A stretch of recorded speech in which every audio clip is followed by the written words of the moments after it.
Audio Jungle. Banaskantha જિલ્લામાં વાતાવરણના પલટા બાદ વાયરલ ફીવરના કેસોમાં વધારો થયો. ધાનેરા સહિત ગ્રામ્ય વિસ્તારોમાં લોકો વાયરલ ફીવરના ભરડામાં સપડાયા. ધાનેરાની સરકારી હોસ્પિટલ સહિત ખાનગી હોસ્પિટલમાં દર્દીઓનો જમાવડો. બનાસકાંઠા જિલ્લામાં ઋતુગત બીમારી સામે વાયરલ ફીવરના કેસોમાં પણ વધારો થયો છે. જિલ્લામાં 15 દિવસથી સતત હોસ્પિટલોમાં દર્દીઓનો વધારો જોવા મળી રહ્યો છે.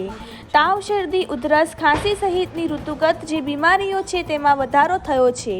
ધાનેરાની સરકારી અને ખાનગી હોસ્પિટલો પણ દર્દીઓના બેડથી ઉભરાઈ રહી છે. સરકારી હોસ્પિટલોમાં દિવસ દરમિયાન 300થી વધુ વાયરલ ફીવરના કેસો સામે આવી રહ્યા છે, તો ખાનગી હોસ્પિટલોમાં પણ 1000થી વધારે દર્દીઓની ઓપીડી જોવા મળી રહી છે. સતત વધતા જતા વાયરલના કેસોને લઈને આરોગ્ય વિભાગ પણ સતર્ક જોવા મળી રહ્યું છે. લોકોને વાયરલ ફીવરના ભરડામાંથી મુક્ત કરવા માટે સારવાર અને વાયરલમાં રાખવાની કાળજીથી માહિતગાર કર્યા છે. દિવસે ગરમી ને રાત્રે ઠંડી હોવાના કારણે બે ઋતુનો હાલ અહેસાસ પણ થઈ રહ્યો છે. રિપોર્ટર સુરેશ ગલચર, ધાનેરા. નમસ્કાર. હમણાં વાતાવરણમાં પલટો આવતા ધાનેરા તેમજ ધાનેરા આજુબાજુના વિસ્તારમાંથી તાવ, માથું, શરદી, ગળામાં બળતરા, ઉબકા, ઉલટી તેમજ ઝાડાના એટલે આમ વાયરલના કેસમાં વધારો થયેલો છે.